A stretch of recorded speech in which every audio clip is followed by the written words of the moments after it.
here, Giant fans, and welcome to another edition of the LockedOn Giants podcast, part of the LockedOn podcast family, your team every day. Patricia Traina here with you. And Chris, here we are again, another live show coming off of Monday Night Football. Big game this weekend. I guess they're all big games, but, this one in particular against the Chicago Bears, going to be an interesting one for sure. Yeah, I'm going to the game, or at least I'm planning on going to the Yes. game. We'll see if things change because the weather might not be good. We'll see. But Yeah. plans are I'm going to be going with my brother, so I'm really looking forward to that. But yeah, I completely agree with you in the sense of if the New York Giants want to remain somewhat relevant this year in terms of having even slight expectations to advance into the playoffs, this is a game that they have to win going up against the Chicago Bears at home. Absolutely. And we're going to talk about that. And you guys know the drill. We're going to take your questions, all that good stuff. So let's get into it. Now, Chris, I started working on, I do a weekly notebook at the end of every week. And I started, what I do is I look for stats. I look for interesting, factoids and stuff like that. Mhm. And I wanted to start off the show with a factoid that I found because there was a question actually asked of Mike Kafka about this very same topic today. So one of the things that I have been wondering about, and I don't know if I'm the only one here, but Saquon Barkley doesn't get a whole lot of touches on, in the running game in the first half of the games. Mhm. He gets most of them in the second half. So I ran some numbers. In the first half of the game, and this is the 3 weeks combined, Barkley has 18 touches for 71 yards.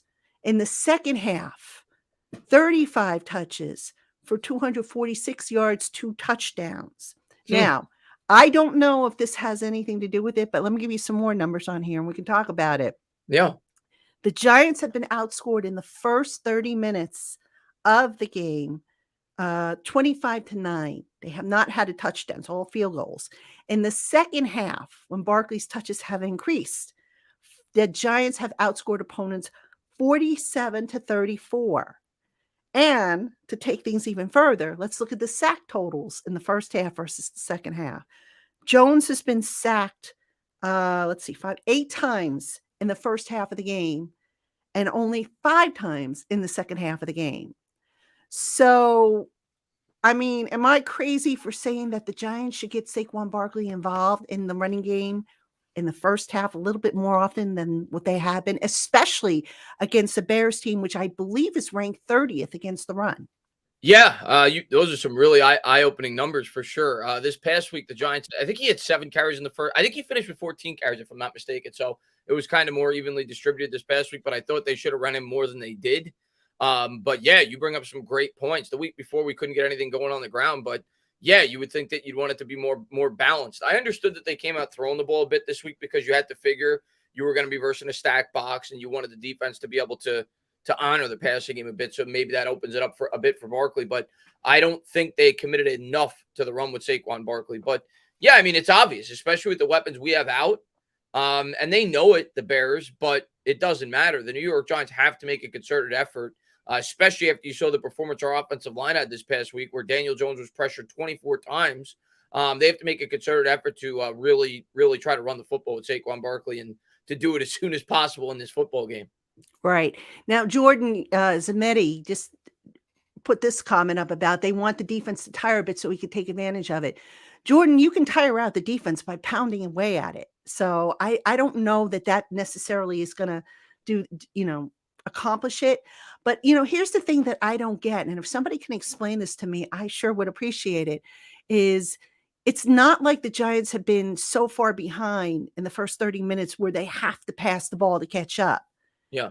So, I mean, it's pretty obvious that I think they want this offense to be more of a passing offense. I think we've said this going back to the summertime, but we also said that given, the uncertainties with the offensive line still gelling because of all those injuries, because of, the problems now that they're having with the receivers, with guys being out, the uncertainty, just across the board with the play calling, with the passing game, the quarterback, everything.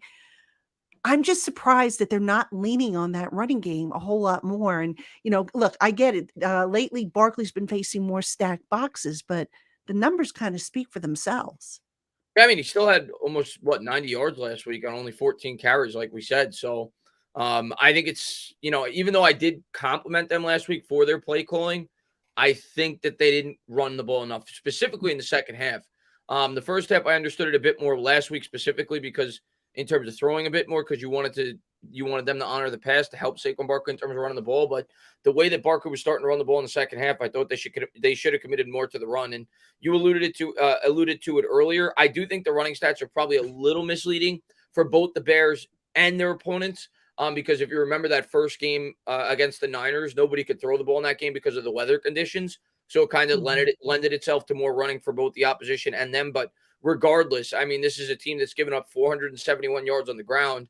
They have 560 yards rushing themselves, which is second in the league, but that's because they never throw. They've only had 45 passing attempts in 3 weeks, which is insane to me.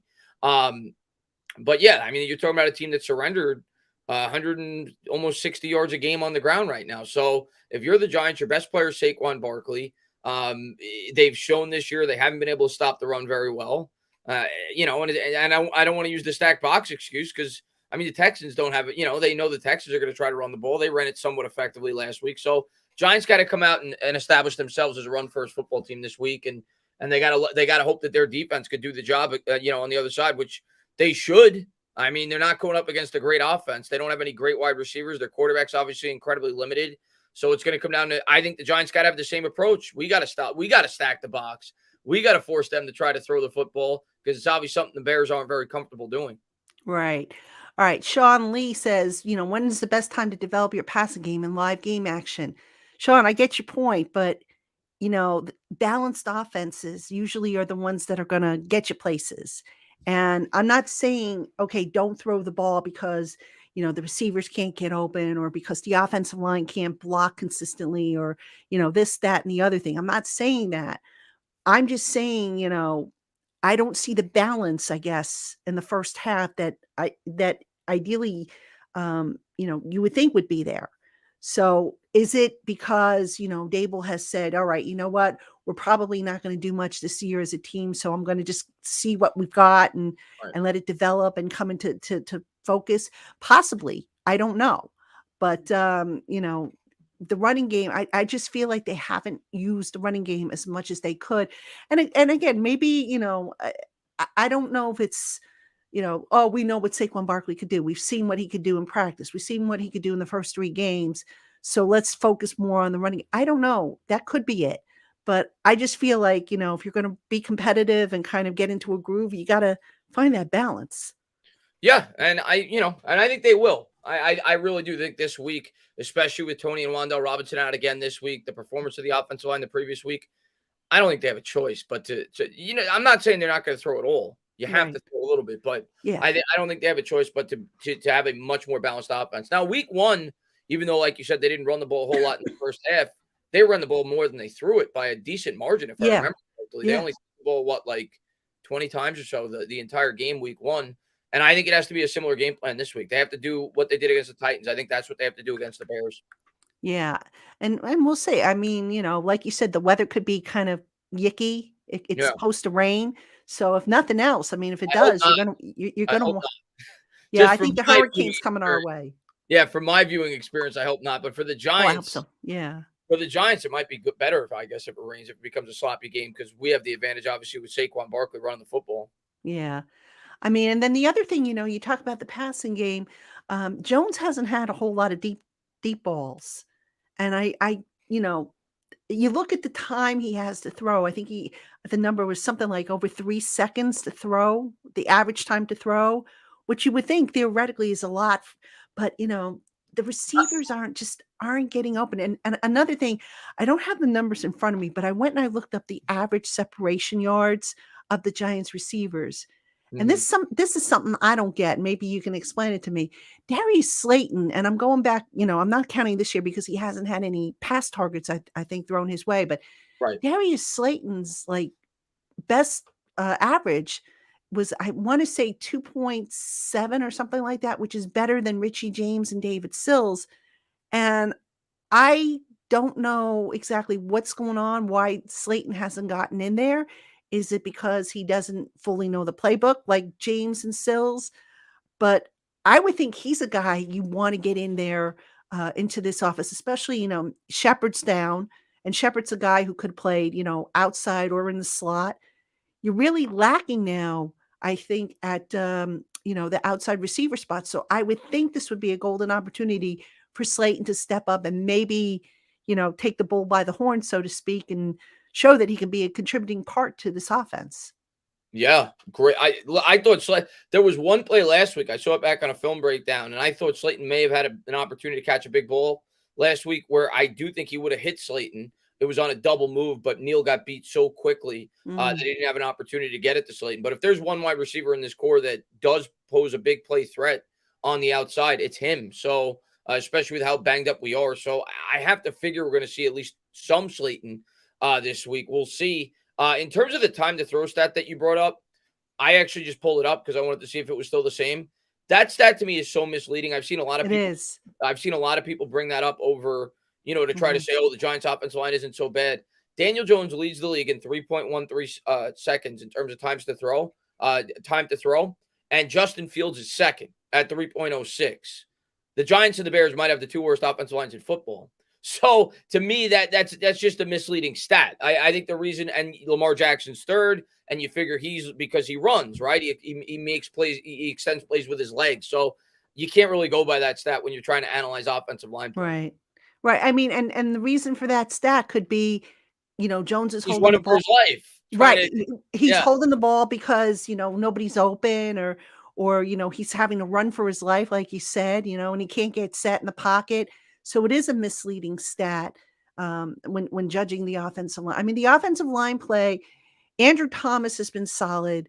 Yeah. Evan Neal unfortunately got schooled last week, but he's a rookie. He's not a bust. I've seen people say, "Oh my God, he's a bust. Let's get rid of him." No, no. We were saying the same thing about Andrew Thomas, and he worked out all right. Give this kid some time to get his feet, firmly planted on the ground. He's going to be all right. I'm still a tad concerned about the interior of the offensive line. I don't know if Shea Lemieux, when he eventually comes back, if he's going to make much of a difference. But and then some of the protection calls, like having Breida step up to block a big body guy who outweighs him as opposed to a linebacker. Some of the protection calls have been head scratchers to me. Yeah, not now that you bring it up, I didn't even think about it, but I remember seeing the play. I remember the exact play you're talking about when they tried to use Breida in pass protection. And I think if I remember, it was on a spot in the field where it didn't make sense for him to be in the game. I remember thinking that during the play, but regardless, yeah, it's been a mess in terms of pass protection. It's just been an absolute mess. The interior offensive line, I think it'll get better over the course of the year, but it can't get much worse. It's been abysmal. Um, Yeah. but I do think the line as a whole will get better. Evan Neal, a lot of people are flipping out about. Calm down. It's only been 3 weeks. He's a rookie. He went up against a veteran last week who obviously knows the ins and outs of the NFL. He took advantage of him. It happens. Right. I think Neal will take it as a learning experience, and I think he's going to get better, but he may still struggle for another 4, 5, 6 weeks. I think we saw the same thing with Andrew Thomas. So I'm not Yeah. worried about Neal long term, Yeah. but obviously he has a lot of growing to do as well. Yeah. All right. Now, Sean says, hey, we have to remember that the receivers have option routes, and maybe Darius and KG aren't picking the best routes in practice. Guys, they've been at this since what? The spring? And I know Golladay didn't practice in the spring, but Slayton has. So at what point do we say, okay, you've had several months to learn this and practice this? So, Sean, I'm not quite sure I'm going to buy that excuse, to be honest with you. Now, that said, Dable has said in the past that the guys who earn the reps are the ones that are going to play. Yeah. And the way you earn the reps is you perform in the classroom. You take what you learn in the classroom to the practice field. You perform on the practice field, and boom, you're going to get reps. No question that Richie James and David Sills know that playbook like the back of their hands. Now, can you say the same about Slayton and Golladay? And, at this point, that's up for debate. But actions speak louder than words, than as they say. So you can maybe make that argument and say, well, are they really up on the playbook like the other guys are? I don't know the answer to that, but certainly the evidence might point that way. Yeah, I mean, I think Dable is a man of his word. I think this regime is men of their word between Joe Schoen and Brian Dable. Everything they've said, they have done. Whether it was, being that Joe Schoen committed to Daniel Jones long before the draft, said he was going to be our quarterback. Some fans didn't want to believe it. He was telling the truth. Yeah. Whether it be him saying that he's going to address the offensive line, told the truth. And Dable's come out with the message since he took the job. If you practice well and you play hard, you're going to get an opportunity with this football team. So I think more so than anything else, that's the reason why they're out there. Guys like Sills and guys like James is they showed out better in practice, whether it be grasping the playbook, being dependable. I don't think anybody would, with two eyes thinks that David Sills is a more naturally gifted receiver than a guy like Kenny Golladay, but Dable doesn't care. He doesn't care about the money that Galladay's making. He sees that right now, Sills, at least up until through 3 weeks, is the guy that he could depend on more to do what he needs to do when he's out on the football field. And isn't this refreshing? Because remember how in the past guys were put on scholarship, because they were draft picks or they had big contracts, and we would sit there and we would scream, what the heck are they thinking? So Yeah. I think the approach is refreshing personally. Hey, listen, Kenny Golladay wasn't doing much last year, so what it is. I don't think Sills is anything special. I don't even think he'd be on a lot of rosters in the NFL, but if he feels like he gives us the best opportunity, I'm not going to argue with the coach. That's his job. He knows a lot more about these players than we do. Yeah, absolutely. Now, I want to talk about something that I posted this morning on Twitter that really has blown up. It's gotten a lot of discussion. I saw, And- I yeah, saw you. I saw a bunch of other people, so I put my opinion on it as well on Twitter. yeah. Well, let's talk about it because for those who didn't see it, I woke up this morning and I had this thought, and actually, I had this thought last night, and I said, okay, I'll wait till I'll sleep on it. Yeah.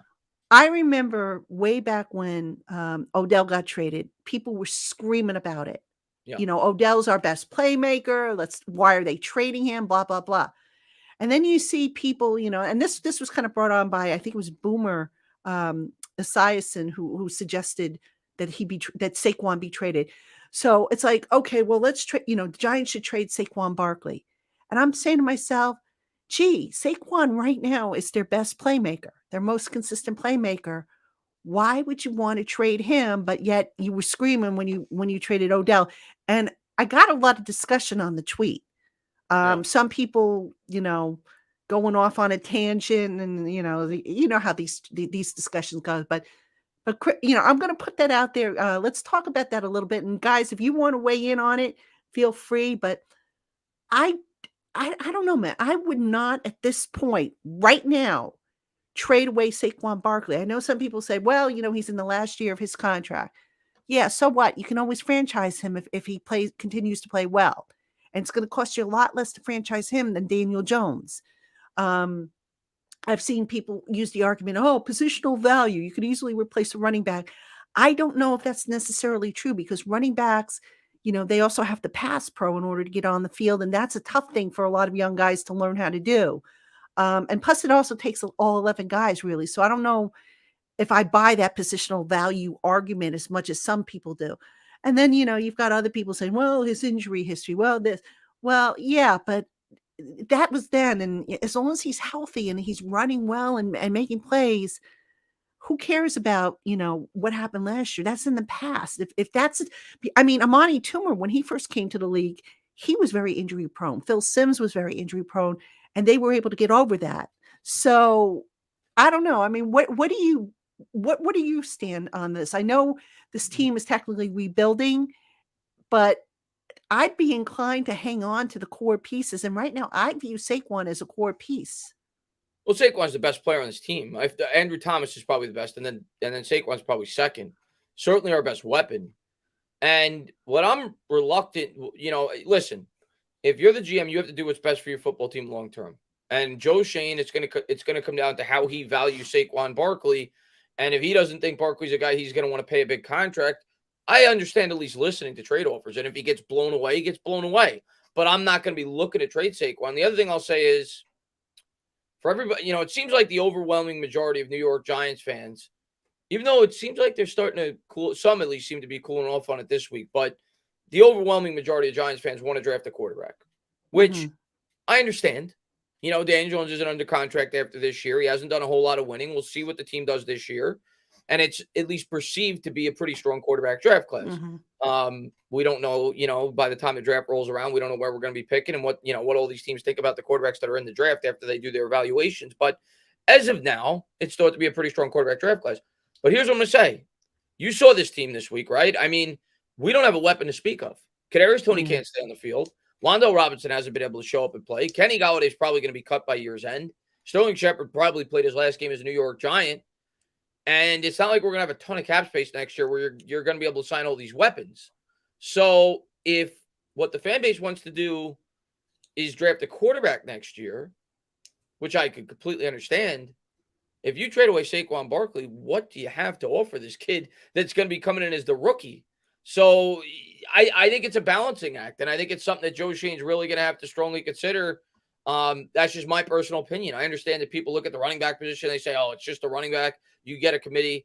Saquon's not your typical running back. Now, I don't want to commit a 6-year contract to him by any stretch of the imagination.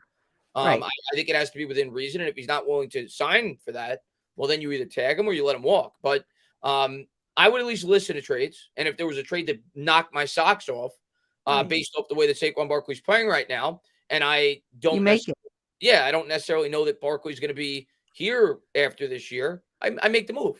Well, like, if I get offered like a first-round pick, and don't say it's impossible, because I've seen teams do crazy things at the trade deadline that feel like they have an opportunity to win a Super Bowl. I entertain that. But if I'm only getting a 3rd or 4th round pick, I'd sooner hold on to Saquon Barkley. Yeah, and not for nothing, but it's only going to cost you about I got to look it up, but it's going to be far less to tag him than it is Jones. So I was having this conversation with somebody actually Monday night, and we were talking about it, and we were saying, if I'm Joe Shane, given if everything plays out the way it is, you tag Saquon this year, and if he continues to play well, you tag him again the following year, because he may not have a whole lot of shelf life left, given the injuries, given the beatings and whatnot.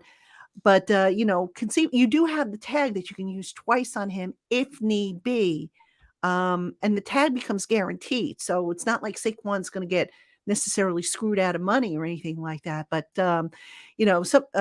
Super Coprolite says, Saquon was drafted by Gettleman. Well, so was Xavier McKinney and Andrew Thomas, but I don't see anybody screaming about trading those guys. So I'm sorry, I don't quite buy that excuse either. But yeah, I think he's right. I don't. I mean, yes, but I think he's saying that has a lot to do with why fans are so against Saquon as they are, is because they look at that as a horrible decision by Dave Gettleman, and they can't seem to get over it. And I understand. Right. I understand the outrage that we took a running back 2nd overall, because it was, in hindsight, it was a bad pick. But at the end of the day, he's still a good football player, and under the right circumstances, he could significantly help a young quarterback if you go out and draft one. So I think that has to be factored in by Joe Shane.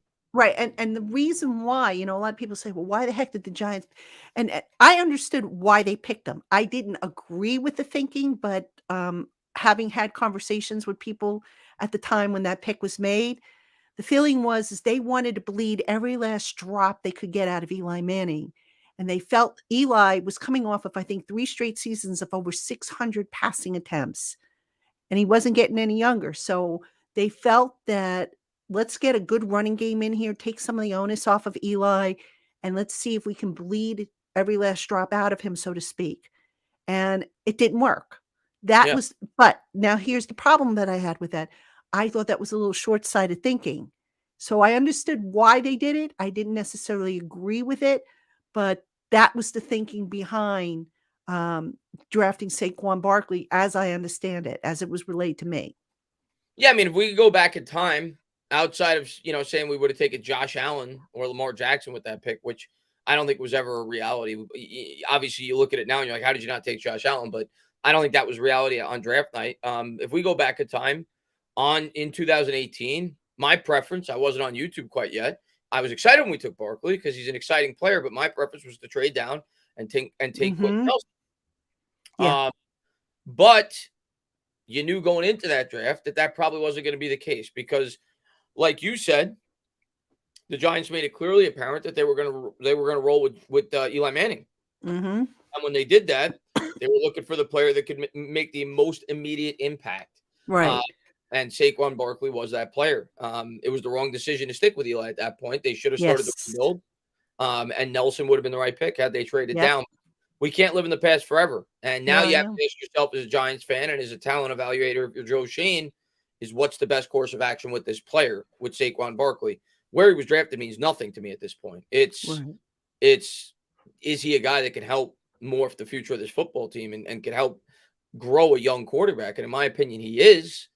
But there's a limit to what I'm willing to spend. And if you're Joe Shane, how many years I'm willing to give him. Yeah, absolutely. And just one other point on this. Eli, as we both agree, he was at towards the end there, and because there was that sentimental attachment, and they wanted to get as much out of him as possible, and basically let him walk away on his own terms.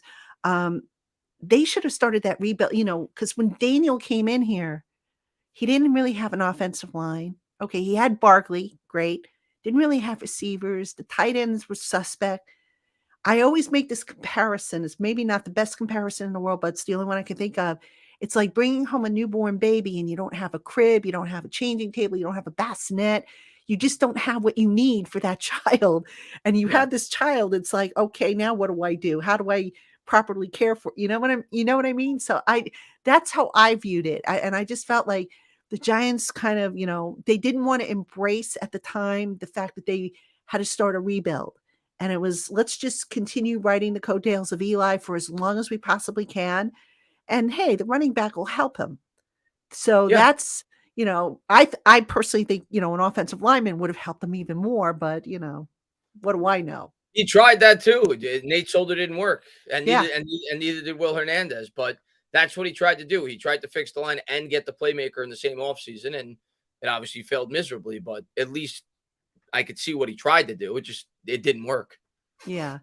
All right. Jacob Petruzzi, if we didn't get Saquon, do you think we would have went line or quarterback? I would have hoped they would have traded down and gotten an offensive lineman. I don't think they would have gone a quarterback because if I remember correctly in that draft, let's see, that was 2018. So you had Baker Mayfield, Josh Rosen, Sam Darnold. Sam Darnold, and Josh Allen. And I think the only quarterback, if I remember correctly, they were kind of high on was Josh Allen. I don't think they were as high on the other guys. My heart, I didn't know that. Yeah, I know. I'm pretty sure. I thought I heard Rosen, but maybe I'm wrong. No. I don't think they were as high on Rosen. If No. I'm going off of memory, but I remember Allen for sure being up there. They thought Baker would go to Cleveland first. They didn't think he would be on the board, which he of course did. So yeah, I think they would have, it would have made sense at that point. You trade down, you get a Quentin Nelson, and you get an extra pick. That's what I think they should have done and they would have done, but can't go back and stuff the toothpaste back in. Go back in time and continue to live it. You got to push forward and hope that this team starts to build properly. And thus far, we'll see. I mean, we still have a ton of holes. We realize that, but Shane didn't have much to operate with this year outside of the draft picks, and we haven't really got an opportunity to see a lot of these guys quite yet. So got to give it a few more years. Unfortunately, I think this is going to take a couple more years to get this team to where we need it to be. Yeah, absolutely. All right, folks, I've got to run one commercial tonight, so it'll be a quick one. So let me get that rolling, and we will be right back after this. Good. Okay, Giant fans, true confession time. I'm not a fan of Keeping Up with the Kardashians, but recently a very old YouTube clip of Kimmy K losing one of her $75,000 diamond earrings after being tossed into the ocean kind of resonated with me.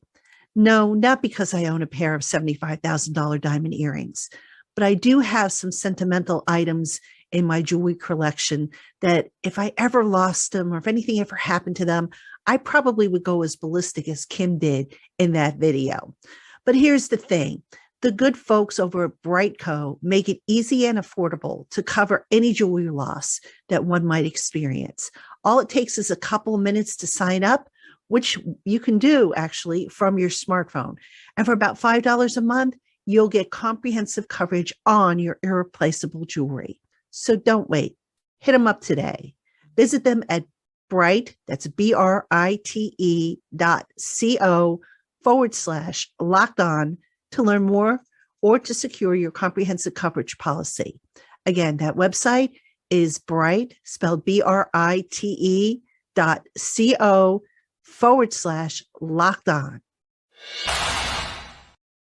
All right, Giant fans, welcome back to the LockedOn Giants podcast. You've got Traina and Tainah.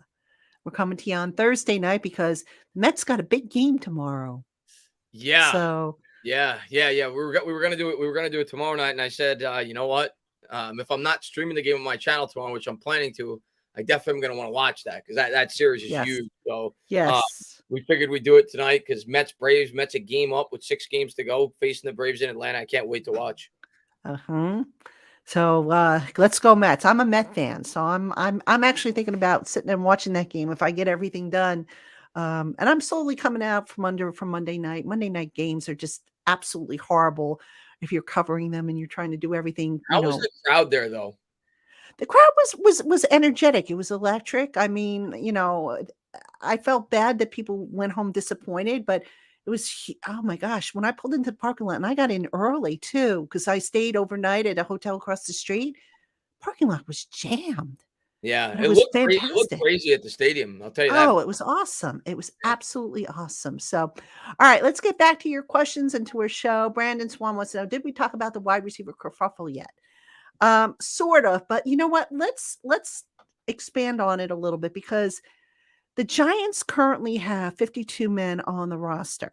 All right. After putting Sterling Shepard on IR. And no decision yet has been made as to who's going to be 53. Now, I would think they're going to add a receiver, whether it be via a signing or via a standard practice squad elevation. But you also have a situation at cornerback now. Cordell Flott has a calf injury that, apparently is significant enough to where he was seen moving around on one of those walkable scooters. All right. So if you're walking around on a scooter, that means you can't put weight on that calf or a leg. So now what do you do if you're the Giants? Brian Dable was asked about that. He says, oh, I'm going to sit down with Joe and we'll discuss it. But what do you do to fill that 53-man roster spot? Do you go receiver? Do you go cornerback? Do you elevate somebody at receiver? And how do you fill that? What do you think, Chris? Given the next opponents they have, because it does look like Flott's going to miss some time.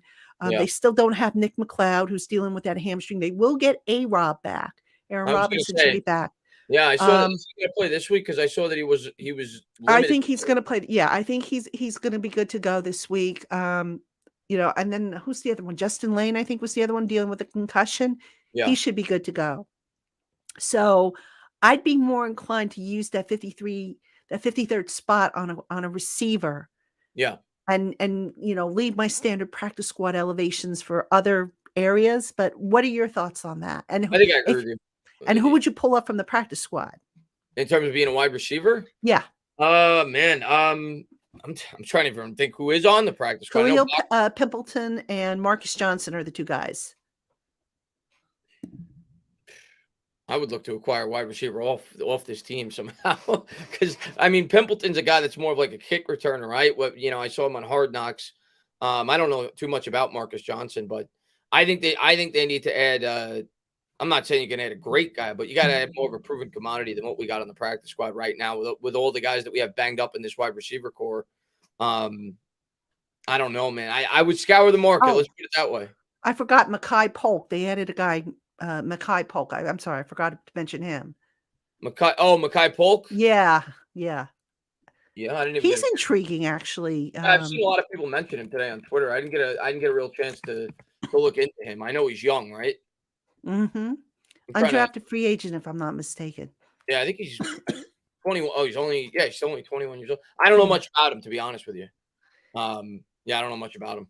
Yeah, I have to do a little bit of, I have to see if I can pull up some film and take a look at him. But 9 touchdowns last year for Mississippi State in 2021. Over 1,000 yards, 105 catches. But I don't know about him. All right, Jacob Petruzzi says I would consider Fuller or OBJ. Jacob, love you, but can we get off at this OBJ thing? He's not healthy. He's not going to be ready until November, and he's not going to come cheap. This team doesn't have cap space. They have about $5 million in cap space, and I have no idea where the heck they're going to get more if they need it.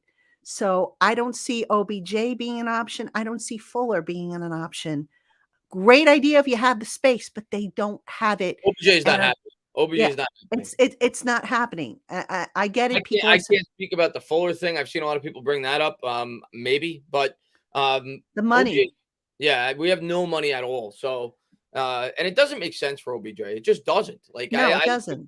people are just thinking from the Giants' perspective. You have to think from his perspective as well. It's just not a good fit. If you're OBJ, why Right. do you want to come here? Like, Right.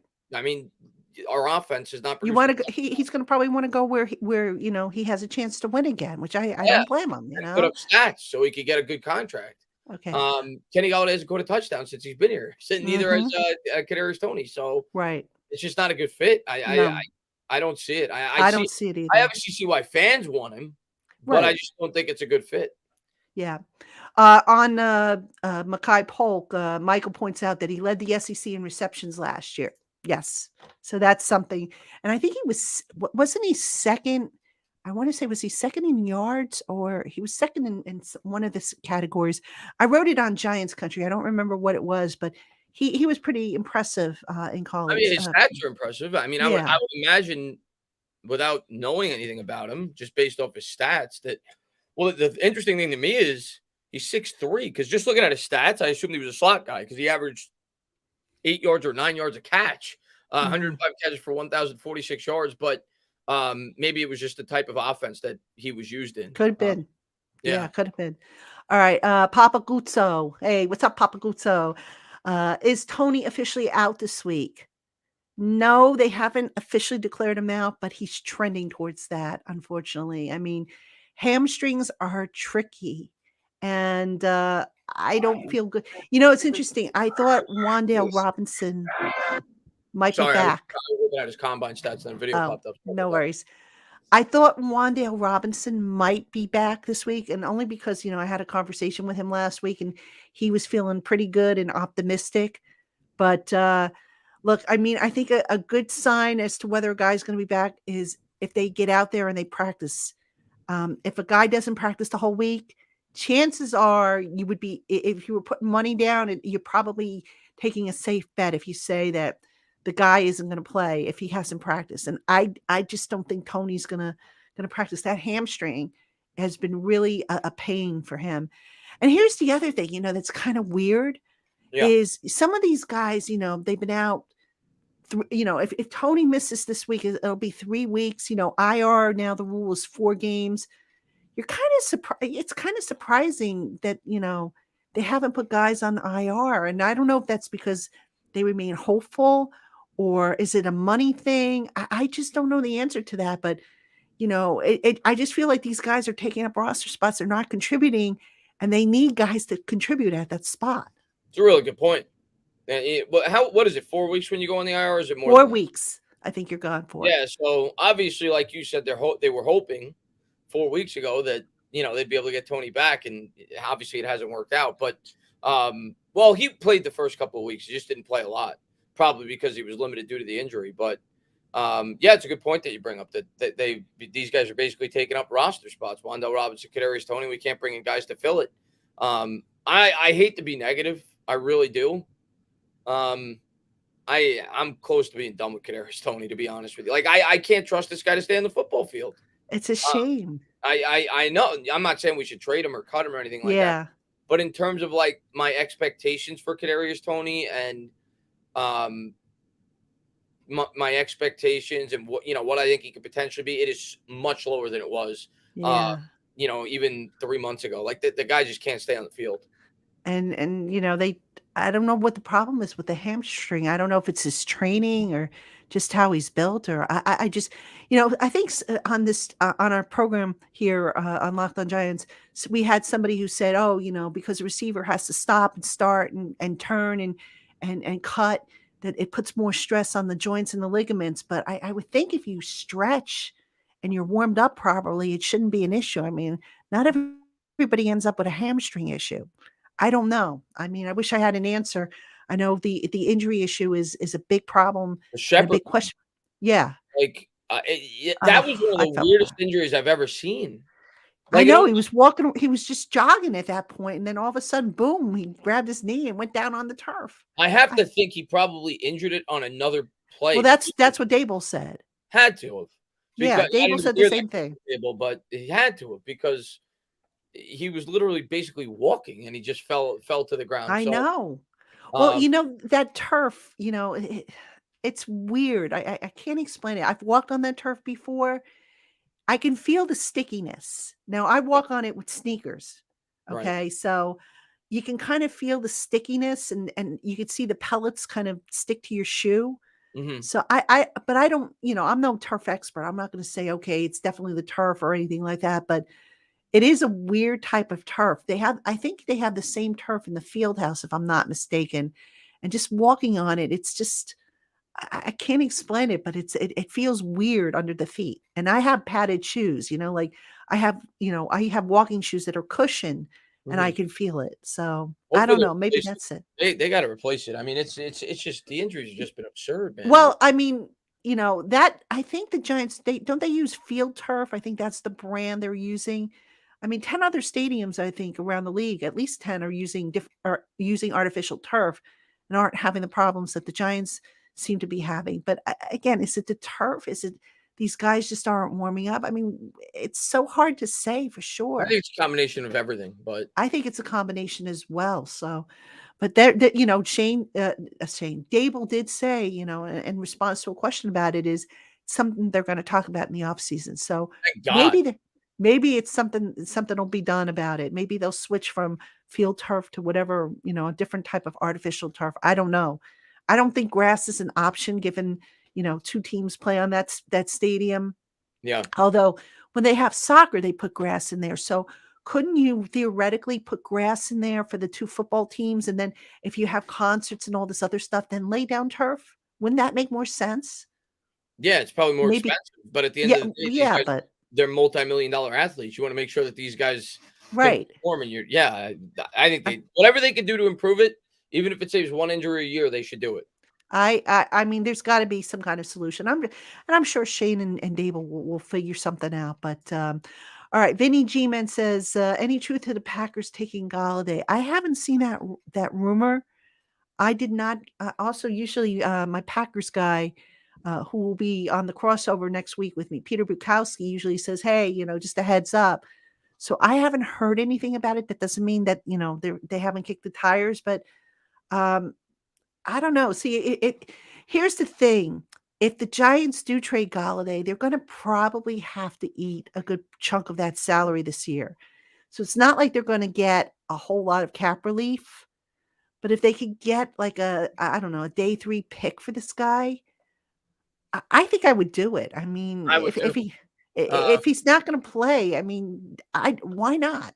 but at this point, the thing you have to question is we have so many injuries at the wide receiving core, you kinda need them. So Yeah.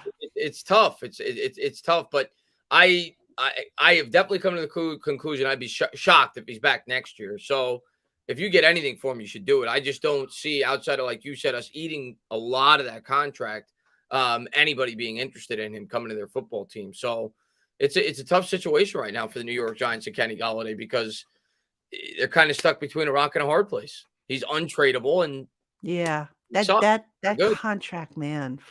Yeah. I keep saying it. I keep saying that is probably one of the worst constructed contracts I have seen, and that includes the Nate Solder contract. Yeah, well, every contract got worse last year because they had to fit everybody under the cap. So Right. because they tried during the pandemic year, the salary cap went down. So they signed Golladay in order to do it. They had to backload it. Same thing with obviously Adore Jackson.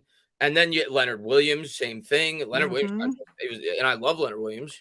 I'm glad he's a Yeah, Giant. but you know what, Chris? I mean, last year, when they went crazy and added all those free agents and they kept restructuring guys to add more and Yeah, more, made it worse. that that killed them. I'm Yeah, sorry. They were trying to take a shortcut. They basically, they've done this before, the Giants, where they brought in a ton of free agents and 2016 they did it. Yeah, yeah, and it didn't work then. It yeah. didn't work, I think, in 2014. I mean, 2016, it worked because it got them a playoff, but it wasn't sustainable. You build through the draft. You don't bring in a ton of free agents, it just doesn't work that way. And I was just surprised they went. And when they were doing it, I remember talking to a colleague, and I said, Gettleman's going to screw this cap up, and it's going to hurt this team for 2 years. Yeah, it And surprised me. It surprised me because I didn't surprise me that they tried to get a receiver. That made all the sense in the world. I understood it, but I didn't expect them to be as aggressive as they were before the offseason started. Obviously, as a fan, when they start bringing all these players, you're excited, right? Because you know that at least that means, especially once you become so accustomed to going into every year being like patience, rebuild, patience. So you knew that they were really trying to win. But I was surprised they were that aggressive year 2 with Joe Judge because like Judge, it looked like he was starting to instill a culture, and you were starting to get this team wondering what your kids do online. I Relax. don't know. I got that video popped up again. But it seemed like he was trying to instill a culture, and they were starting to get something going in a certain direction, and then they just tried to accelerate the process way too quickly. And by doing it, like you said, it even if things worked out last year, it would have been a mess this year with all the salary cap, all the money and everything else, how they would have had to maneuver everything. And if things worked out, you would have had to extend Daniel Jones and yada, yada, yada. So it was a mess. It was a bad idea. Obviously, in hindsight, it's easier to say that now, but it was a bad idea. And Dave Gettleman was trying to save his job, but I was just so surprised because it was only Joe Judge's second year because I thought Judge was just as responsible as Gettleman for the decision making. Oh, absolutely. So Look at some of the players he brought on. Yeah, I was really surprised. And yeah, where I really started to get nervous about last year's offseason in terms of the spending, even though I was excited, like I said about Golladay, I was excited about Adoree Jackson because I thought those were 2 huge holes that we needed. But when they signed Logan Ryan in like Christmas time, week 16, as a fan, you're happy about it because he's a leader of the team, a captain in the moment. But when you had a chance to digest the contract, you start to say to yourself, what are they doing? yeah. I mean, when you look at that was we had Kevin Zeitler we let walk, but we brought Logan Ryan back when you just drafted Xavier McKinney and you gave him $30 million for a 3-year deal. So it had the makings of a disaster. Yeah. Well, I mean, that was a Joe Judge guy. Yeah. I mean, I talked about this a couple times with Ed Valentine, a Big Blue View. You're going to tell me that Nate Ebner was a better player than Michael Thomas? Yeah. I ain't buying that. Yeah. I ain't buying that at all. So, I mean, coaches do bring in their own guys. It happens all the time, but sometimes you got to push aside, and the familiarity. And this is what drives me nuts. I get it. It's a shortcut. These guys, you've done work on them, you've scouted them, you've had them in your locker room, but there's such a thing as overdoing it. And, at some point you got to just say, it's like what James Betcher did a few years ago, where he brought in all the Cardinals trying to recapture the magic of their defense. And how did that work out? It didn't. At some point, you're a coach. You've got to earn your money. We've done it this year too. I mean, with some of Wilkes guys, right? We brought in former Ravens, but a former Buffalo Bill on the offensive line with Feliciano. But that's not that uncommon. You expect guys in the first year, but when you constantly do it, then it's like, okay, something's, earn your money, coach these guys up. That's how I feel about it. But all right, world's heaviest jam band. Can you compare the Solder contracts and the KG contract? I can. Just do me a favor, though. I have to write that one out because I'd have to pull stuff up and I'd have to run numbers and stuff. So for me to do it right now on the show is going to be tricky. But I'll tell you what, send me an email to LockedOnGiantsPodcast@gmail.com with that question, and I will put it probably on Giants Country in the mailbag on Saturday, and I'll break that down for you. Because like I said, I've got to look at the numbers and how they were structured. I know with the Golladay contract, he has a guaranteed, I think it's like 4.5 million, if I'm not mistaken, guaranteed next year. So if they cut him, that guarantee now accelerates into 2022, which is why they would actually lose money if they were to cut him. And that's why cutting him is a non-starter. I don't think Solder ever had that kind of clause. I'd have to go back and look, though. So send me an email, and I'll put that in the mailbag this weekend on Giants Country. The mailbag publishes on Saturday. Actually, the email address, the email address is nygiantsmaven@gmail.com for Giants Country. So send me that email, and I'll be happy to break that down for you with numbers and charts and all that stuff. All right. So thanks. All right. Let's see what else we have here. I'm just looking here to see what other questions we have. Okay. Tell the truth. Do you think Daniel Jones will be a Giant next year?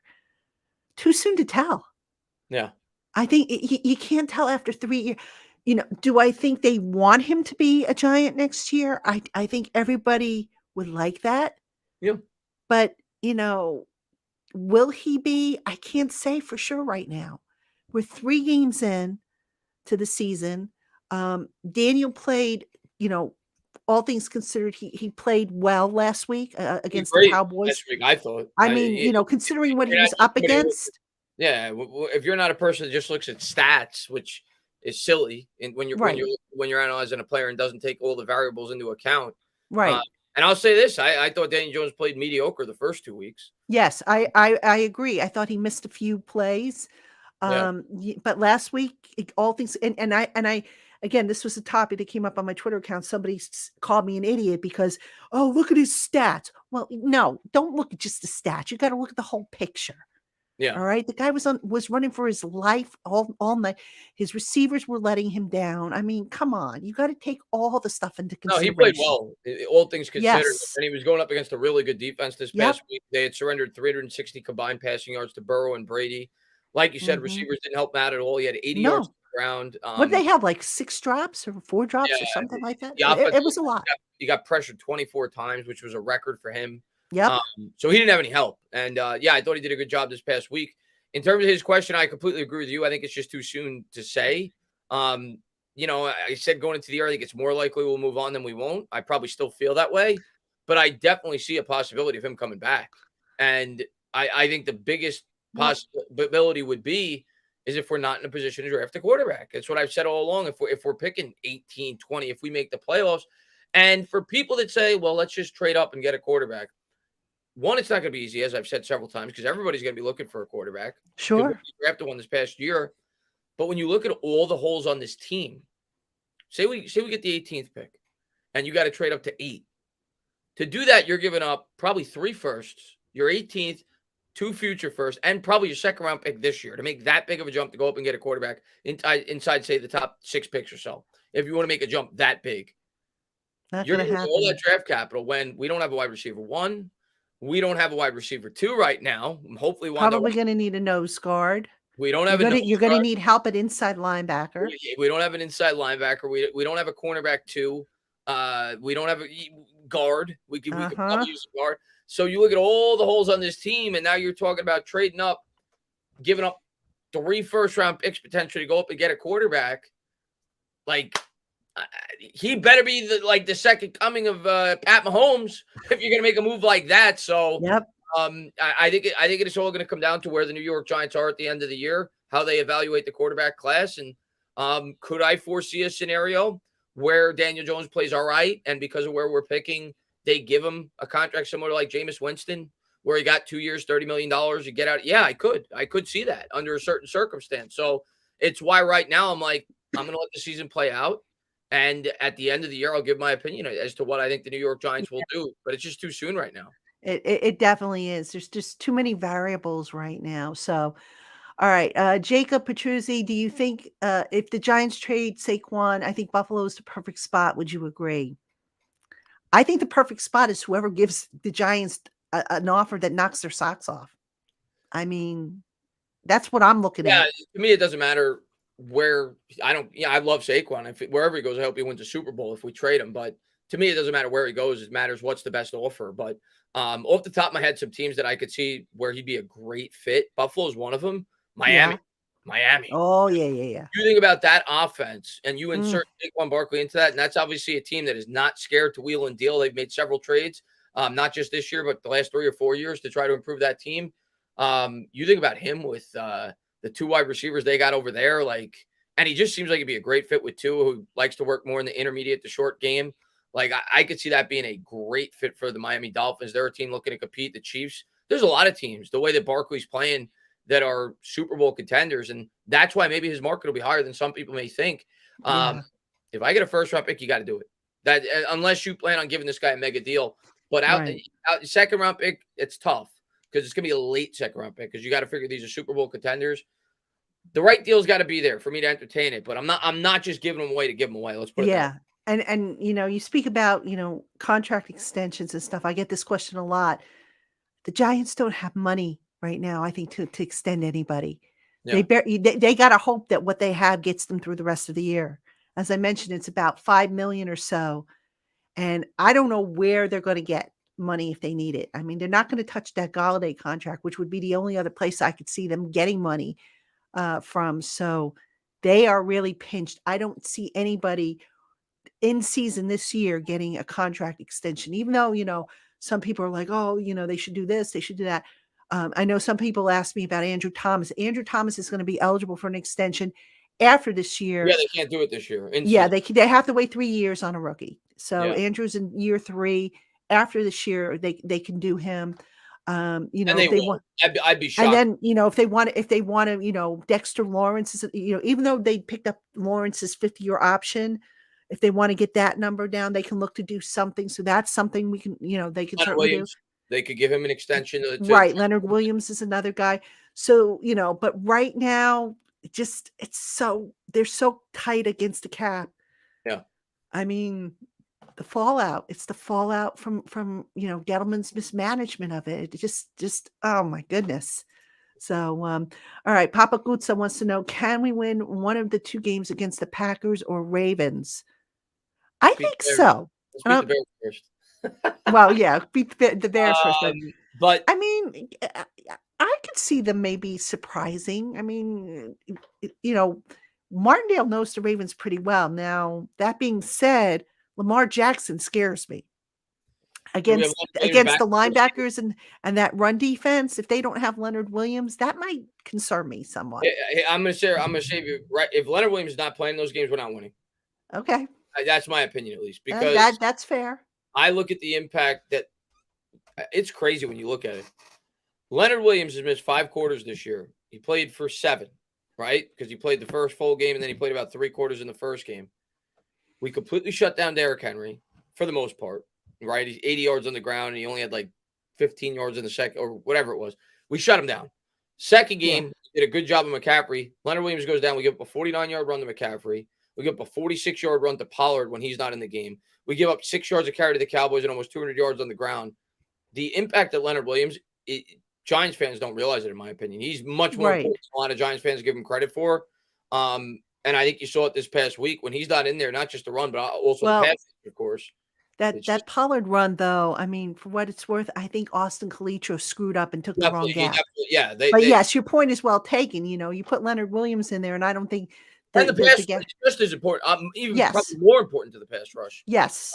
Not having him in there, it just makes a huge impact on this defense. Absolutely. You think back to the Seahawks game when we beat Russell Wilson. Leonard Williams was the driving force in that game. So if he's out there and he's completely himself and healthy, and maybe we have a receiver back like Tony or Wanda Robinson, hopefully both by then, I'd give us a small chance. But if Leonard's not playing, no, I can't see us beating either one of those 2 teams. Yeah. I mean, you never know. Stranger things have happened, but you never know. It's the NFL. But your point's well taken, and Lamar Jackson scares me, even though I think Wink knows him pretty well and he knows the Ravens really well. I think if there was one of those 2 games that I would pick, if you were to say to me, okay, you have to pick one that the Giants have a good chance of winning, that would be the one I would pick because of Martindale's familiarity with the Ravens. But that doesn't mean that, the Ravens can't destroy them because, like I said, they base their offense on the run, and the Giants' run defense right now is just not where it needs to be, in my opinion. So no, and the linebackers are. Yeah, that would concern. Although if they bring up Jalen Smith, I mean, now Jalen Smith, I think I could see them bringing him up because last year, remember, he's probably better than Calitro, but I would make that swap. I would definitely make that swap. Major need next year, though. Major. Yes, major need. Absolutely. Whether they address that in free agency or the draft, but they need to address it. That's a major question mark. We got a chance though. If we have Leo back, I'll give it. I mean, that's why you line up and you play the game. So exactly, you never know. All right, Blue City Empire Sports. If they do move on from Danny Jones, should they take a look at Anthony Richardson from Florida Gators? All right, Blue City. Truth be told, I don't look at college drafts prospects until the end of the season. I've got my hands full during the week with this team and all the stuff I'm doing, so I cannot speak about Anthony Richardson. I don't know a whole lot about him. Yeah. I haven't looked at any film. I haven't been able to catch any games, unfortunately. Chris, I don't know if you want to weigh in I've watched him. on it, but I It's think it's too early. it's too early. Yeah. Anthony Richardson's been very hit or miss for me. I watched his first 3 starts. I missed the last game, and I know he looked pretty good in the last game. And I saw some highlights. I didn't get to watch the game though. I did watch his first 3 starts, and his first 3 starts he didn't have a touchdown pass. He had 0 touchdown passes, 4 interceptions. Now, I will say his first game he looked impressive. The stats didn't give him credit for how he looked. He looked good. He made a couple of really nice plays in that game, but the other 2 games, looked like he couldn't read the defense very well at the collegiate level. I see what people see in Anthony Richardson because they see the measurables. He's 6'4", he's 240, he's big, he's got a strong arm, he's very mobile, he could definitely run. So he's got the raw physical tools, but at least from what I've seen, and again, I didn't get to watch last week, and I think he played Purdue. I have not been impressed with Anthony Richardson. Okay. But it's early. So in my opinion, it may change in 8 weeks. But yeah, from what I've seen, CJ Stroud is a much better prospect, much better. I also think the kid from Alabama is a better prospect. I think Will Levis right now is a better prospect from Kentucky. So right now, for a guy I was really excited to see going into the year because of his raw physical potential, I'm kind of cooling off a bit on Anthony Richardson. Okay. All right. Fair enough. I mean, like I said, I haven't seen anything yet because during the week, believe me, when I say I have my hands full with this team, and doing different things Monday through Sunday, it doesn't stop for me, but I will at some point get caught up on that. All right. Jordan's Mini. I know people have talked about Dable taking over for play calling. I still don't think this is the right approach. What's your opinion on it? David Turner, I know, has suggested that. David Turner is always with me on Mondays, breaking down the previous Sunday's game. I don't know that I agree with having Dable take it over, and for a couple of reasons. Number one, I don't think Kafka has done that horrible a job. I mean, would I like to see them start off faster? Yes. Would I like to see them be more balanced? Yes. But, Kafka's got to grow into the role. And I've never been a fan of head coaches calling their own plays. I know there are guys that do it successfully. Andy Reid comes to mind. If I'm not mistaken, Kyle Shanahan, Sean McVay do it. I think Mike McDaniel does it too, if I'm not mistaken. I could be wrong down in Miami. But Never did it with us. yeah, I'm not a fan of head coaches doing it. I even though I'm sure Dable can make it work, I don't think Kafka's done a bad job. I don't think he's done bad. I don't think he's done anything. Now would I? If you're saying, okay, would you want Dable more involved in creating the scripts or something like that? Well, I don't know how involved he is. I would imagine. He probably is. I mean, I'm sure it's a group effort anyway. But no, I don't think I would want it. Kafka to be pulled from the play calling. I don't think he's done a horrible job. Yeah, what I'll say about like we said earlier, I would have liked a little bit more focus on the run with Barkley, but we talk about all the limitations on this offense for Daniel Jones, which there are. It's the same limitations for Kafka. So we can't block. We don't have any reliable wide receivers on this team right now, and these guys are all learning a brand new offense. But week 2, everybody was complaining that Daniel Jones was missing a bunch of wide receivers that were wide open. Well, Mike Kafka schemed those guys wide open. So I think so far Kafka's done a pretty good job. I see potential with this offense thus far. I just think it's going to be another 4 or 5 weeks until they really hit their stride because of the limitations on this team right now with the line and with these wide receivers that are banged up. But I don't see any reason to even contemplate making a change with the play caller. Yeah, I'm with you on that. All right, Chris, here's one for you since you watched Richardson. Yeah. So Jacob wants to know, would you agree that Richardson has the same issues that Josh Allen had in college? And if so, then he has Josh Allen type potential. Yeah, well, I think that's the reason why people are attracted to him. That's the reason why I was attracted to him. And I'm not even saying that I'm not still intrigued by him. I'm just saying so far it's been underwhelming for me watching him the first 4 or 5. This is his first year he's also played in college. He's only got, I think, 5 collegiate starts. He only had 1 collegiate start before this year. So if he does not improve throughout the course of this year, he may not even come out for the draft. He may spend another year in college, and depending on where he thinks he's going to go in the draft, especially being that this is supposed to be a pretty strong quarterback draft class. So he has to perform better. I know last week he started to, so maybe his stock will start to go up again. But yeah, I mean, listen, I've always been of the mindset, if you're going to draft a quarterback, swing for the fences. I would much rather take a risk at that position than go safe. Simply because there is such a high bust rate at the quarterback position, you might as well go for the guy that could be potentially the next Pat Mahomes or the next Josh Allen that has that potential to hit that, even though they may be as risky as a guy like Josh Allen. I didn't watch Josh Allen in college. I'll be the first to say it. I wasn't nearly as involved with the draft process before I was on YouTube. All I can tell you is this, Jacob. When I watched Josh Allen at his pro day, at his combine before the draft, my jaw dropped. My jaw dropped. And then I watched some of his highlights. I'm like, this guy could be something great. And there's things that I see at least a slight resemblance to with Josh Allen, with Richardson, in terms of his build. His arm is not Josh Allen's. His arm is not Josh Allen's. Now his mobility is exceptional, and he's definitely big, but I do not, when I watch him, and he's got a good arm, but I don't see Josh Allen arm. I don't see that. Okay, fair enough. All right. I want to get to Jake's question, and then I want to revisit the quarterback situation. So let's get to Jake here. What is your thought on the potential wide receiver free agent signings? If we can't land OBJ, I think Will Fuller is a good option. Jake, you need money to get these guys. These guys, I don't think, are going to come in on a 1-year veteran minimum deal. The Giants don't have money.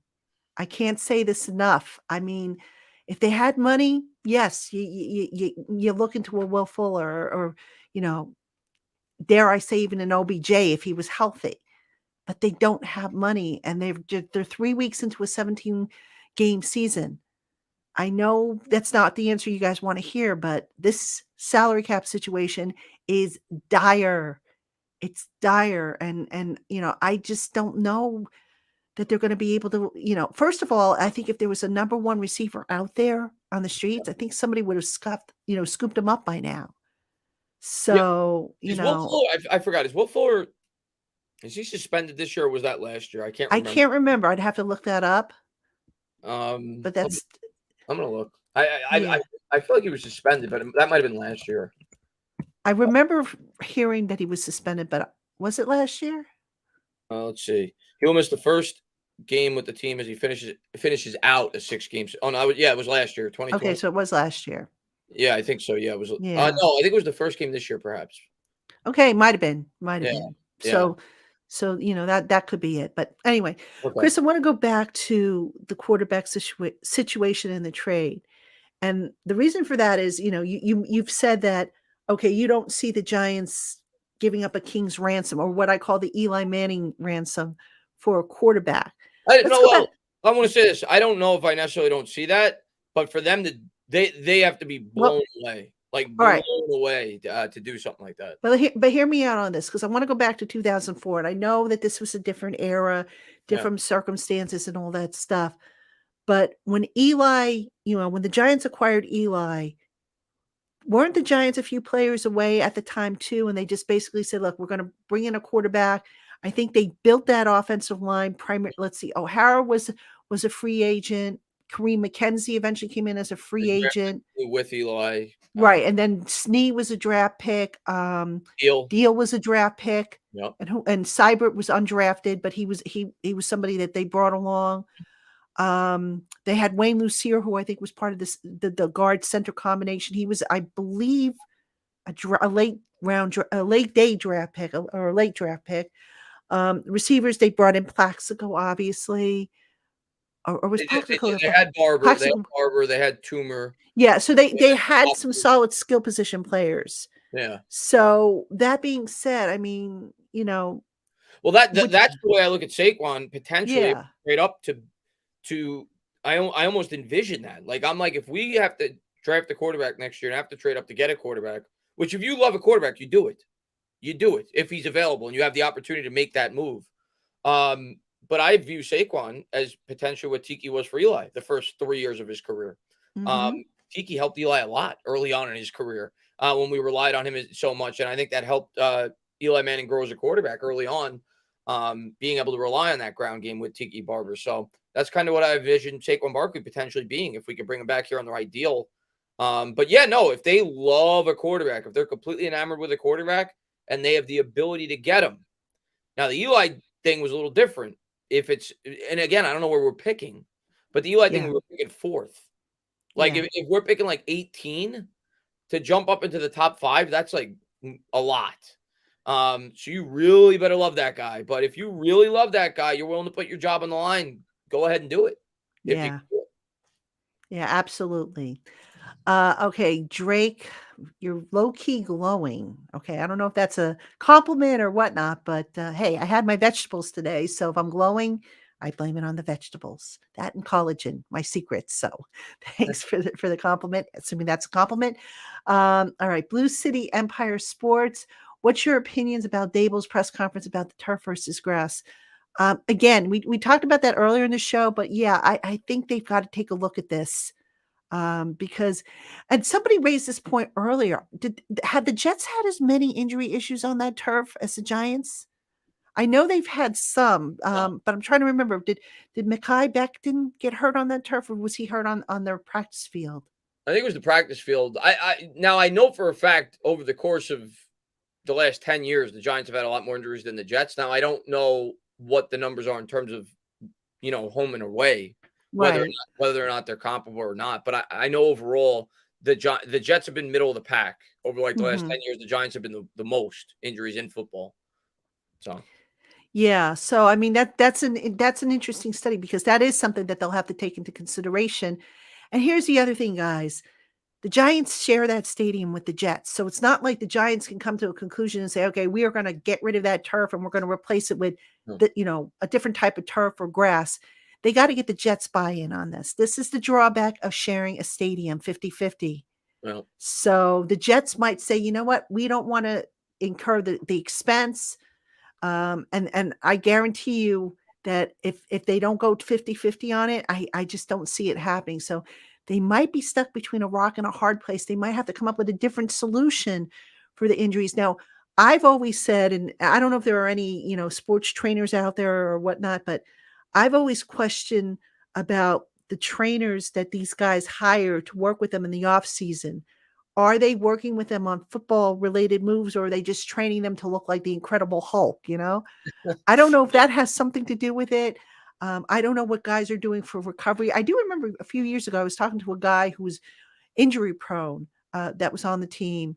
And I said to him, just out of curiosity, what's your workout day like? And he told me that he worked out 3 times during the course of a day, once in the morning, once on the beach at night, and once at midday, a shorter workout.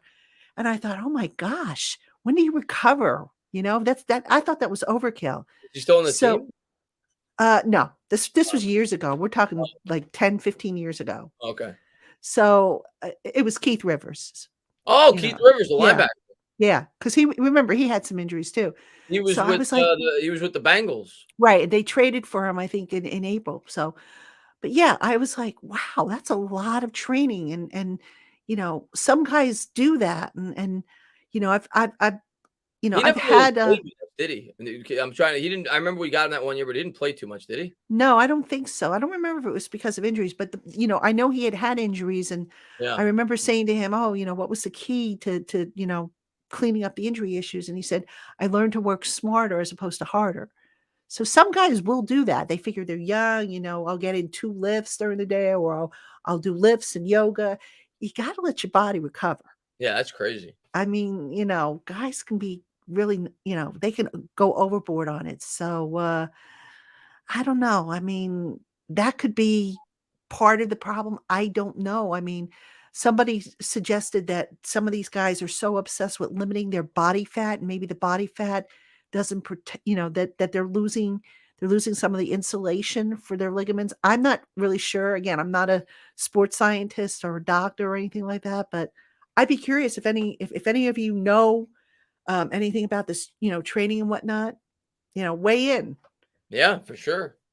I So see Vinny G-Man saying DJ is progressing. His pocket awareness in the Dallas game was great.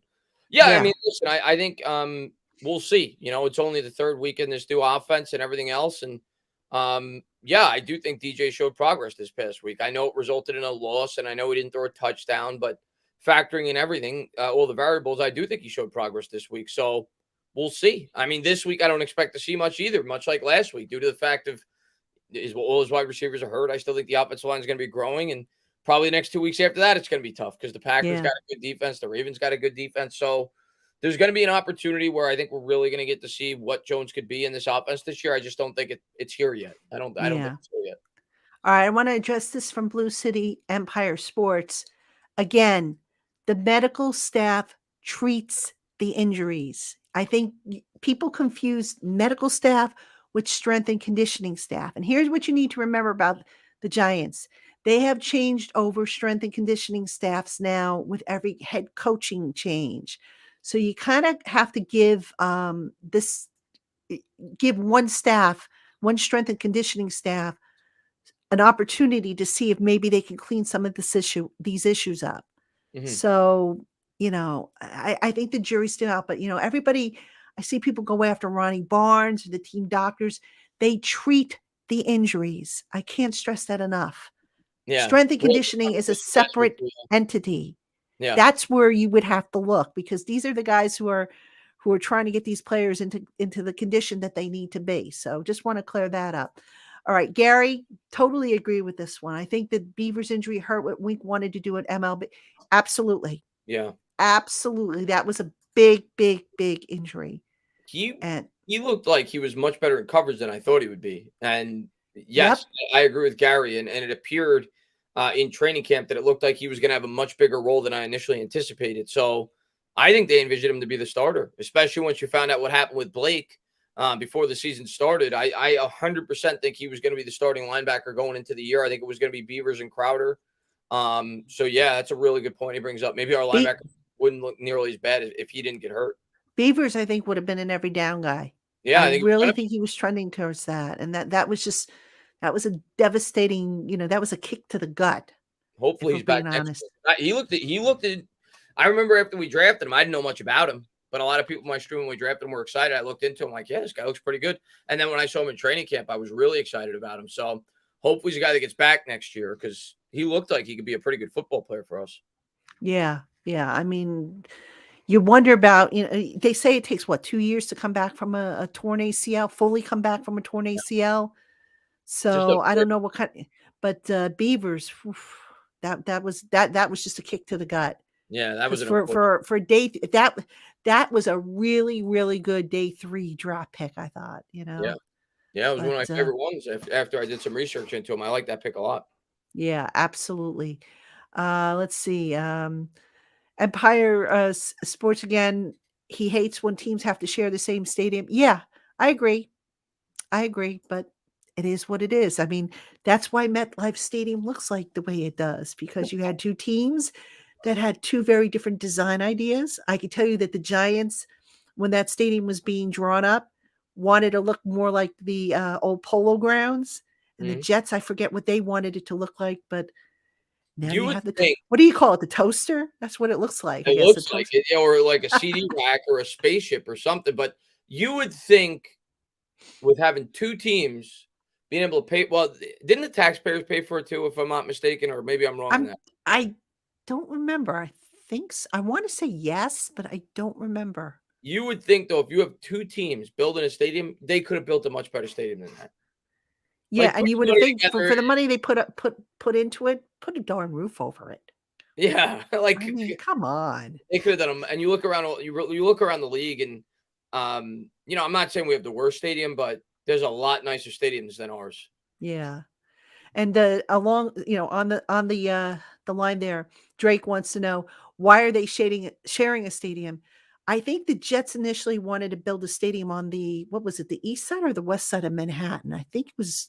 I know it was Manhattan. I remember. Well, that. anyway, it was somewhere in Manhattan. I can't remember if it was the east side or the west side, but the deal got shot down. And did the Dolans get involved in that? I can't remember. I don't remember. I don't remember. I always thought that when I heard I just know the deal got shot down, and that was a horrible idea. That was a horrible yeah, idea. it was a bad idea. But there were talks about the Jets building a stadium in Manhattan, and I don't remember what ended it, but there were talks and basically when the deal was shot down, the Giants said, okay, you know what? Go 50-50 in with us and you can do your own PSLs. We'll do ours and we'll build a neutral stadium that we can, flip for game day. And it's really fascinating, by the way, to watch how they flip a stadium for game day for, Giants to Jets or Jets to Giants. I mean, it's a lot of work that goes into it. It's Jonathan just fascinating. said it was going to be on the west side. Okay, west side. That would make sense. Isn't that where the Javits Center is? Yes. But Yeah, could that you makes sense. imagine- Could you imagine, one, how you get tailgate? Like, that's a big part of the football experience, right? Well, if Tailgating. it's by the Javits Center, but I'm I trying guess. to, Yeah, I guess. but I can't remember But could though. you imagine the traffic coming out in Oh my Manhattan gosh. after Yeah. a football game? Like Madison Square Garden, it's simple. You get on the train, it's right there, and it's only 18,000 people. A Right. football game, it's more than quadruple that. Could you imagine like it was just a silly idea when I heard it. I'm like, that's not gonna work. Yeah. Yeah, exactly. So, well, we don't have to worry about it, I guess, now. Yeah. All right. Jacob Petruzzi, is KT and Aziz still on nursing injuries or were they just on a snap count Monday and weren't utilized? They were on pitch counts on Monday. That was kind of confirmed this week. So this week moving forward for the Bears game, I don't think they're going to be on a pitch count. It was a matter of, kind of easing them back in, ramping them up a little bit. Yeah. So, What was your thought? A lot of Giants fans are already getting nervous about Kayvon Thibodeau because he didn't do much the first week. What's your take on that? I'm, you know what? I've said this before. All right. First off, it was his first game back. But Yeah. I've also said this before. And please, I am not in any way, shape, or form saying that Kayvon Thibodeau is the next Lawrence Taylor. Yeah. But did Lawrence Taylor make, a sack or did he make a play on every single play he was on the field? No. But sometimes just the presence of, or in Lawrence Taylor's case, just him being out there influenced what the opponent was doing. Now, Thibodeau was not there yet. Can he get there? Why not? So sometimes, you look at a guy and you say, oh, he didn't do anything stat wise. But I go back to one of the preseason games when he was out there on the field. He didn't have very many, very good stats, but his presence. And let me flip this back here with Ojulari. Ojulari, I don't think had a lot of big stats either. But what did he do? He drew two holds, and a false start. So sometimes the presence of the guy.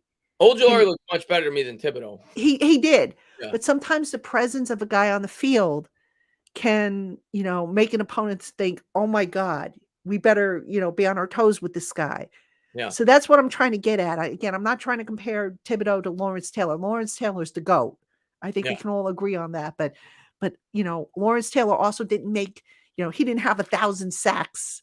And I'm sure he played over 1,000 snaps, So yeah, but I think Thibodeau is going to be fine. I think a lot of people are panicking right now, but I think he's going to be fine. I'm not worried about him at all. And like you said, it was just both of those players. It was their first game coming back from injury.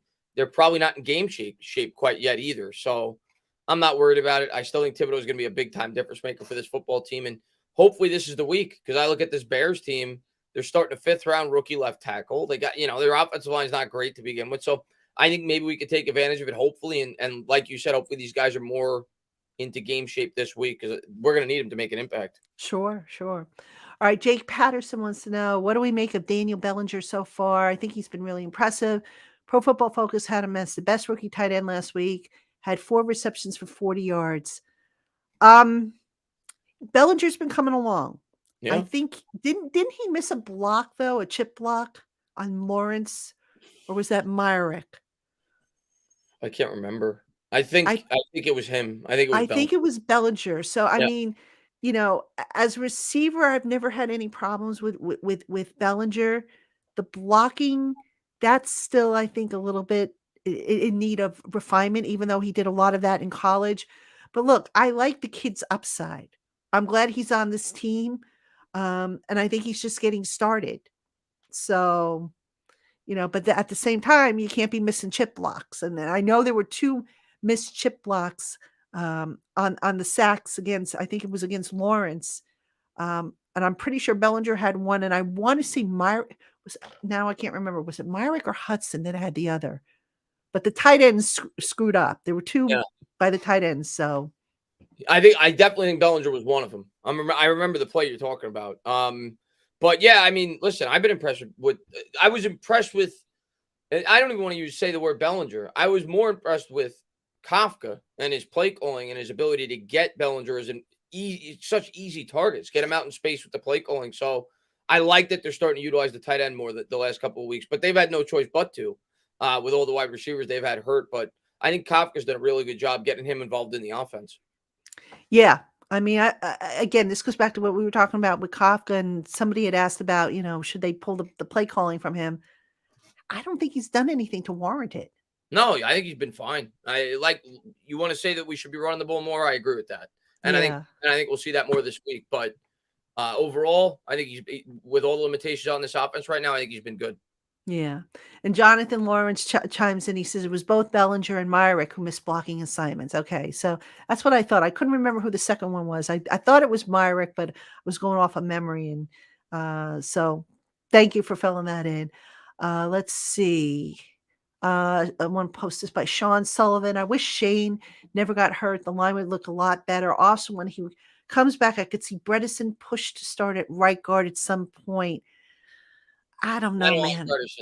I don't think Bredesen's going to push Mark Lewinsky. I'd be surprised. I think Lewinsky's the clear starter. Yeah, I don't see that happening. And Lewinsky's going to be the starter next year too. When you look at his contract, I think there's a good chance we move on after that.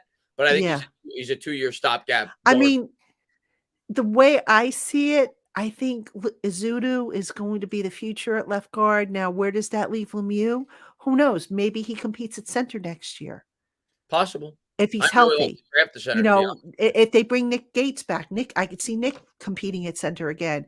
Yep. But ideally, I'd like to see them draft a center. Yep. A guy who has played it in college, not a guard who, he could dabble in center. That's what I would like to see.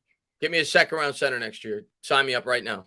Yeah, absolutely. I mean, but, look, you need guys who can be versatile at that interior.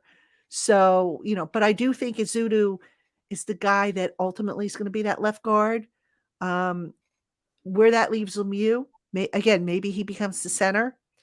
Does that mean Nick Gates comes back? Right now, I don't know if they can say for sure he will be back. They're hoping he's back.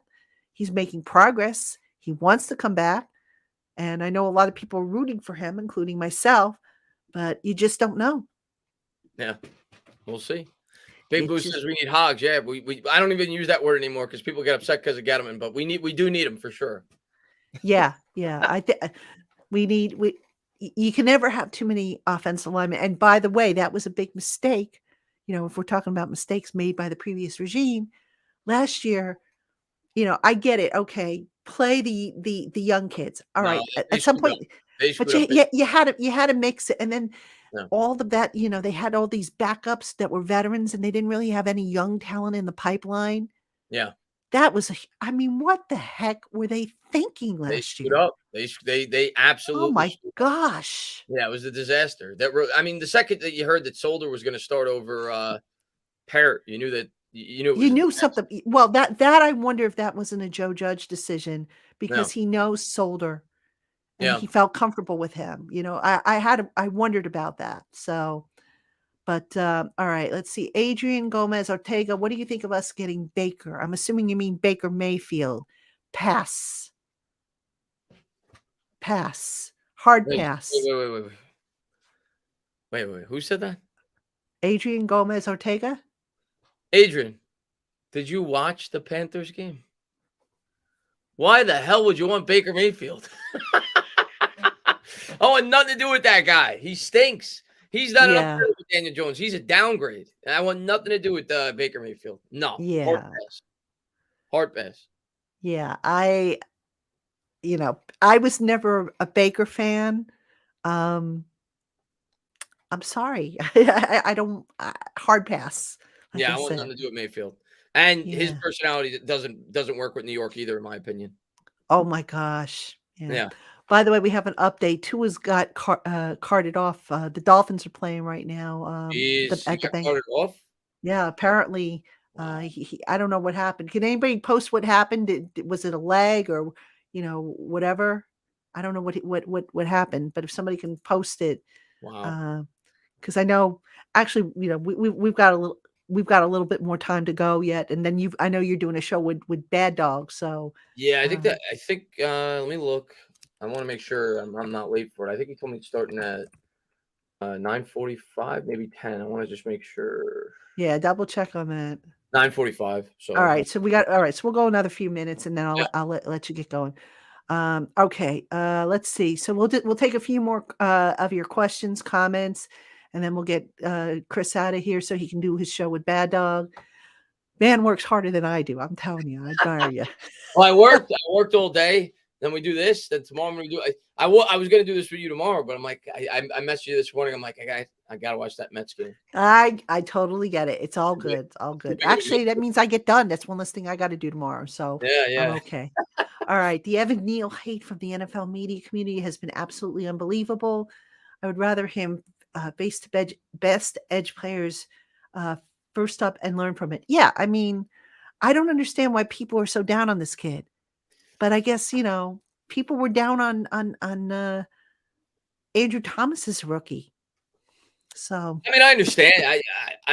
Well, I don't understand it from a rational standpoint, but I knew well, it was going to happen. I was preparing fans for it this entire offseason because I knew it was going to happen. I said the offensive line is going to start off slow. It's yeah, not going to be beginning. I mean, not for nothing, but I think Feliciano said it. Evan Neal is learning different, footwork and different techniques that he might not be used to yet. So give this kid some time. You Let's would not. think after the Andrew Thomas, and I'm not saying he's going to be Andrew, Yeah, and hell, he might be a flop. I hope not. He better not, I don't think he's going to be a because if he flop. is, Joe Shane's off to a horrible start. But Yeah, I don't I think. don't think he's going to be.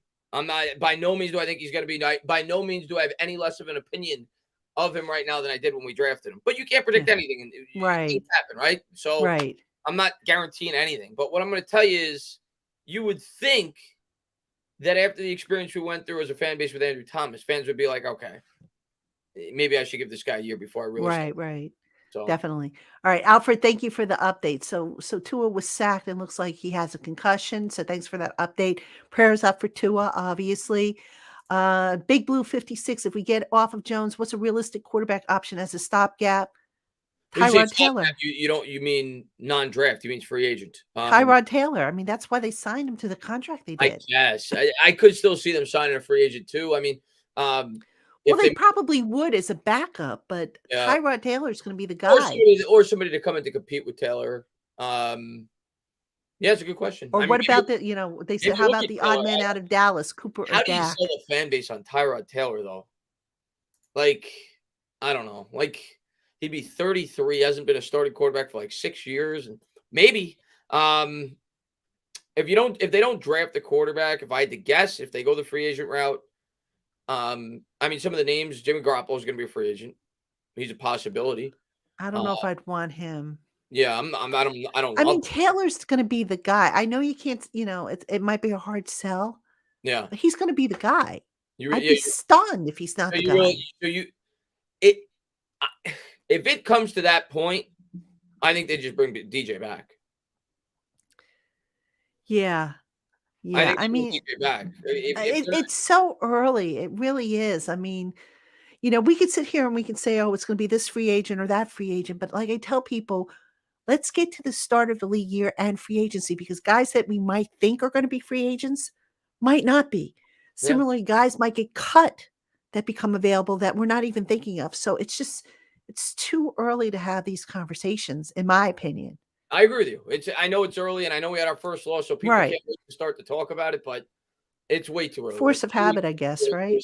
to a 17-week season, and I did not think Jones and the offense was going to look good till like week 6 or 7. So Right. let's get to week 6 or 7. Let's see what this offense Yeah. looks like going forward.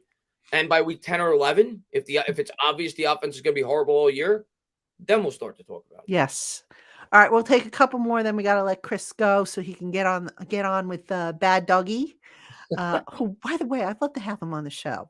Yeah, I we'll don't do some. Yeah, we'll have to do it, 3 of us or something like that. I don't even know this. Yeah, I think he follows me. I don't know. Yeah, he does. I saw him Oh, comment. he does? He posted Okay. before, yeah. Yeah, I think he does. So, all right, a couple more. Why haven't we seen more of Matt Breida? Again, the Giants haven't run the ball as much as, and especially in the first half or at the top of the show, I gave some stats on how much they've run Saquon Barkley, and it just blows my mind. So, if they're running Saquon that infrequently, obviously, not enough time, I guess, or not enough snaps to go around to Matt Breida, I would think. Yeah. Yep. So, Well, okay, let's see. Let's see if we all right. Well, we'll just I guess wow, we'll the Bengals Tua goes down with the injury, and then the Bengals just hit like a 60-yard touchdown the next play. oh my gosh. Jeez, Wow. yeah. All right. All right. Let's take one more. Paul Soltero. What free agent quarterback next year is going to be better than DJ? Again, again, I think it's too early because we're only 3 weeks into the season here. Well, starting week 4 now. I'll So give you 2 names that I could see being free agents next year. I don't know this. If the Raiders continue going down the path that they're going, I could see Carr being a free agent because they could cut him for they next can to cut nothing, him. and they're going to either have to pay him $42 million or pay him 5 and cut him. And if the Raiders win like 4 games, which I'm not saying they're going to do that, but they're off to an 0-3 start. If they have an abysmal year, he could be a free agent. And the other Yeah. one's Garoppolo. Those are the 2 guys that I think are the most obvious. Garoppolo will be, and Carr. What about could be. Carson Wentz could possibly hit the market? I mean, I don't know that I I would don't know his want him, but contract off the top of my head. I don't know. yeah, I don't Yeah, know if I would want him. I don't want. I don't. No, I don't think so either. But I'm just, Tyrod Taylor would be the answer if they Yeah, don't go with yeah. Jones. I mean, I would. that's If what. it comes to that, I'd rather Jones just comes back personally. Well, I mean, again, it's still early, so we'll see. Yeah. I think this is a conversation that we'll talk about maybe halfway through the season. We can start to get a better idea, Yeah. as well as, halfway through the season, we should have a better idea what this team is all about, because we're still learning about it. So still a lot of football to be Way too played. early. Way too early. We got to beat the Yeah. Bears. Let's beat the Gotta Bears. beat the Bears. Yes, that's it. And let's hope that for your sake, it doesn't pour. I mean, if it's a slight drizzle, I'm sure you'll I be already out told there. my brother because we haven't bought the tickets yet because it's easy. You can buy it the day of the game on StubHub. So I'm like, Yes. Greg, we'll wait to see the weather report, and if it's going to be pouring, we'll go to another game. But we'll see because they got the hurricane and it's supposed to come up. I think Saturday it's supposed to be really bad. I thought it was going to curve inward, but I mean, I could be wrong. I hope don't so. know. As long as I have a favorable weather report, I'm definitely going to the game. Okay. All right. So then I'll expect to hear you yell and stand up. I hope I get the whole crowd to say it. Got to get a chant going. That's for sure. So, Yeah. all right, Giant fans, that's going to do it for us on this edition of the LockedOn Giants podcast, a live edition with Traina and Tainah. Hope you enjoyed it. Thank you so much for the great questions. If we didn't get to your questions, pop them in an email, lockedongiantspodcast@gmail.com, and I'll pick them up on Twitter Tuesday. Or if you need something answered right away, I'll get them on Giants Country's Mailbag, which drops on Saturday morning at 8 a.m., bright and early. So we're gonna let Chris get ready for his show with Bad Doggy. I hope he doesn't kill me for calling him that. So check Chris out over on what Entertainah Sports, right? No, it's on his channel tonight. It's on his channel. Okay, so it's on his channel. And we'll be back here on the LockedOn Giants podcast on Monday. David Turner and I will break down the Chicago Bears game. Tuesday will be Twitter Tuesday. Real quick, what's your prediction on the game? What's my prediction? I think the Giants win. Yeah. I forget what score I picked them by, but I think they're going to win. I think they're going to win too. Close game, but I think they're going to win. I agree. So fingers crossed, because it's fun writing about a win. So yeah. All right, Giant fans, we'll see you on Monday here on the LockedOn Giants podcast. Everybody have a great weekend. Enjoy the game, and thank you for coming. Have a good night, guys.